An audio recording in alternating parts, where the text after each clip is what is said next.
Well, welcome back again to another thrilling episode of Thrift Store Vinyl Finds. I'm kind of in the midst of doing kind of a marathon taping. Well, maybe taping isn't the right word.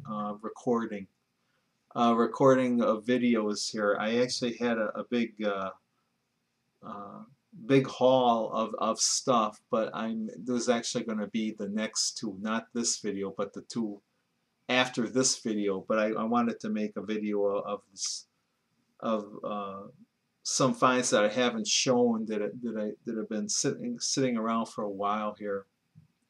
And some of these most of these are Goodwill finds for like buck a piece, but some are actually from we have this.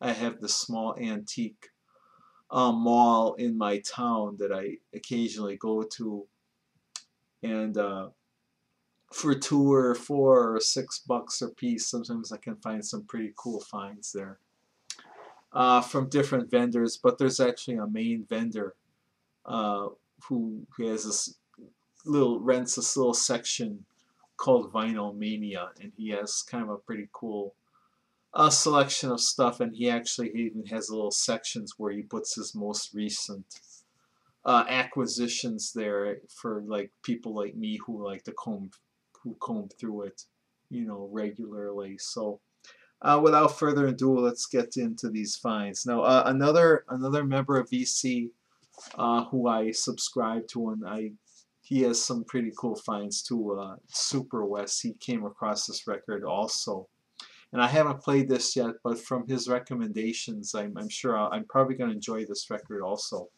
But we're talking about this one, Eric Anderson, Blue River. And he said it's more, Eric Anderson was kind of like a folky, and he played other works, but here he's more of a original singer songwriter kind of content here, so that should be interesting. I kind of about a year ago from making this video, I kind of combed out some country stuff. I'm not heavy into country, but I do like stuff that's from the, I wouldn't say purist, but the ones from like the classic country era, like the 60s, late 50s and through the 60s, maybe up to the early 70s. Those artists, when country was like, kind of had some more authenticity, I guess, to traditional country music. But one of those famous artists, I guess, from that era is George Jones here, and it's Hits by George. So this has probably got, some of his fame. I know White Lightning is there. That's one of his most famous songs there. I don't know if that's an original song he wrote. No, I guess it's not. It's written by J.P. Richardson there. That's White Lightning. And I'm just looking through this right now. Most of these, Treasure of Love is also written by J.P. Richardson. Most of the stuff was written by other people, but still, you gotta, if you're into traditional country music, you gotta be into George Jones. He's like, he's up there with Johnny Cash and Merle Haggard and guys like that. I wasn't gonna originally buy this record, but I decided to because of the company, and it's an original album. We're talking the Four Seasons here. This is Sherry and 11 others. And it says featuring the sound of Frankie Valli. It's on VJ there. VJ Records. And if you know VJ, they were actually Swan, which is another small label, even smaller. But Swan and VJ were the first small American record companies that actually distributed the Beatles' earliest records. So I thought it was kind of interesting. In fact, this is, I think, the only record album on VJ that I have now, which is this Sherry album by the Four Seasons. So I thought it was kind of cool. I came across some Doors that I never had. I got the Absolutely Live record by the Doors, and I'm pretty sure these records are in pretty good shape, if I recall. Yeah, in fact, they're almost in mint condition. They appear to be. Of course, they're on the ladder. They're on that butterfly label there. So I'm pretty excited to get those. I don't have all the Doors original stuff, but I have most of it. But I never had this. I never come across this at a thrift store till now. And another one that I never really come across till now in good shape was Other Voices. So I don't really know. I know this is kind of like bluesy, more bluesy or whatever. I think that's what they were trying to do after the demise of Jim Morrison. So this is a very cool find. It appears to be in really, really good shape too. Let's just look at it real quick. Oh, look at that! I did not know this until this very moment. This is a promo copy. How cool is that? Okay, I'm excited to find this, and it's a promo copy. I did not know that. I swear I did not know that. Look at it. It's in great shape too. Look at it. It's got big pictures there, and it's in great shape. It's got this little hole punched in there though. That's probably, I don't know, that was like a cutout or something, but that's a cool find. You know, I still get excited about, after all these years. I still, if I find something like that, you know, it still gets me, you know, it keeps me looking. So, but okay, here's another interesting find, I guess. Yeah, well, this is Ben Sidran, and I think he used to be in the Steve Miller Band, as far as I remember. No, and I think he still lives in the Madison, Wisconsin area, which is, I live kind of like in between Milwaukee and Madison, and I think Ben Sidran, I think the National Public Radio, they have this. This is kind of I don't know, it's an offbeat kind of fact. They do a show that it originates in Madison, but then they travel to different areas too. But it's called the What Do You Know Show, and it's kind of like a quiz show and like a lot of comedy and stuff. But I think Ben Sidran played in a little band or something. Maybe I'm wrong. I'm not sure, but I think this guy still is in Madison. I think Steve Miller, obviously of Steve Miller Band fame and everything. I think he went to school with this guy and another guy who became the genesis of the Steve Miller Band, and I think this guy pretty much stayed in the area. So that's Ben Sidran there, Free in America. Found another kind of like this was kind of like Sun Records in the late 60s. They had some compilations of like Jerry Lee Lewis and Johnny Cash, and maybe somebody else, but I got this Johnny Cash Golden Hits Volume 2. I haven't played any of it yet. Should be pretty good.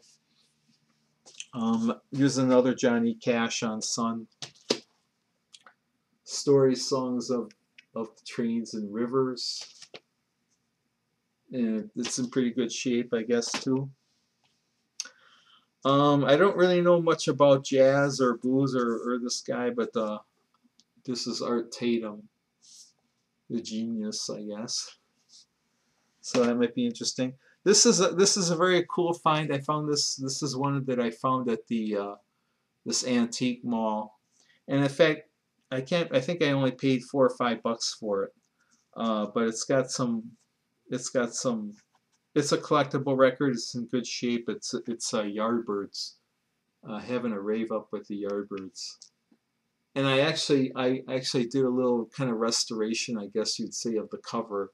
It had some kind of wear that I was able to kind of like clean off or whatever off the cover there, but it's in really good shape. And I played it several times. I really like it. Here's another cool find from the antique mall. Worst of the Jefferson Airplane. It's kind of like I wouldn't say greatest hits or whatever up to that point, but it's got like a lot of good tracks. It actually has there's one track that one of my favorite tracks off of, I can't remember what album it is, but um, Good Shepherd, if you know that track. On the original album, it doesn't sound that great. It sounds like kind of like fake stereo mix of a mono. But on this album, it's actually true stereo, and it sounds so much better than on the original uh, album. And it's got some other great tracks on here too. Um, but I'm glad I spent what $4.25 on it. It's a great, it's in like near mint shape. Here's another one from the antique mall, and this was, I guess, the guy who buys records and puts them in his little rental place. He must not, maybe he's not a Kinks fan, I don't know, because he put this in kind of like the economy, above the 4 and 5 and whatever fines or whatever, that he put this only in like a $2 kind of area. But this is an original Kinks album, Kinda Kinks, and I really like this record. It's kind of like, it says stereo, but most of these tracks are like kind of mono, and then they're mixed to like a fake stereo. But it's got some really, I mean, the hits ever on here are Everybody's Gonna Be Happy, Set Me Free. Actually, my personal favorite off this record is I think it's called Don't Ever Change. It's kind of like, it sounds like they kind of like were influenced by like the Beach Boys or something at the time. But this is I love, this is such a cool find, because it's so hard to find Kinks early Kinks albums, or any Kinks albums for that matter. So I thought it was a cool album. I'm not really into this group, although I have a couple other early records, but we're talking Sergio Mendes and Brazil '66, and this is Look Around. So I thought this is in great shape, so I picked it up. I kind of like this couple. I have a couple other records, and I think you've got to be kind of in a certain mood to enjoy those kind of records. I don't know. I don't mind them. This is kind of a cool find if you were into that late 50s, early 60s kind of what was called the space age bachelor pad music genre. But this is a Martin Denny album, Hypnotic, or Hypnotic, I guess. And it's in excellent shape. I haven't played it yet, so, but I've never come across this record until now, and it looks pretty cool. This probably has some collector value. A while back I found a kind of like I wouldn't say rip-off, well, maybe, yeah, maybe a rip-off version of a soundtrack to a movie called Grand Prix, a racing movie. And this is actually the original soundtrack to that same movie, Grand Prix. This is on MGM. And the music was kind of Maurice Jarre, or Jar, I don't know how you pronounce his name. But if you know the movie Dr. Zhivago, that's how he's more famous for that. But the music in this movie is kind of like that kind of music too, that kind of a arrangement there. But I really like this movie. It's a great movie. If you're into that kind of vintage, racing, Formula One racing at the time, it's an interesting movie. Someone told me this. I have another record by this guy. He told me that this guy's the brother of James Taylor. And I found another record by Livingston Taylor here. Haven't played any of his stuff yet, so I'm hoping it's interesting or good or whatever. So here's some kind of like, I don't know. I picked this up out of curiosity, kind of kitschy. The cover's kind of like kitschy too, kind of like from that early '60s, late '50s, early '60s. But we're talking Xavier Cugat, Cugat Cavalcade. And I thought that was kind of interesting. So, one thing I do know, if you know who Charo is that, you know, the Coochie Coochie girl. She was on like the TV show The Love Boat. She was in there like several appearances or whatever. She was actually married to that guy, Xavier Cugat, way back when. She's got to be Charo. She's got to be like in her 70s by now. In fact, we have this. If you have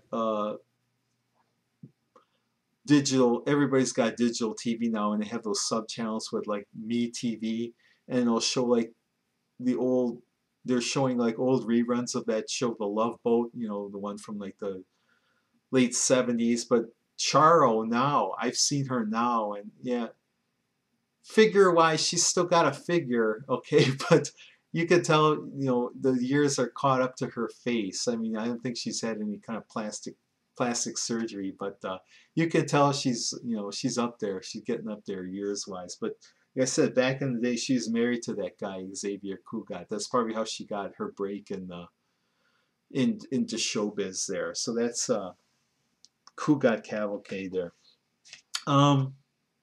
This guy I've heard of, but I don't really know.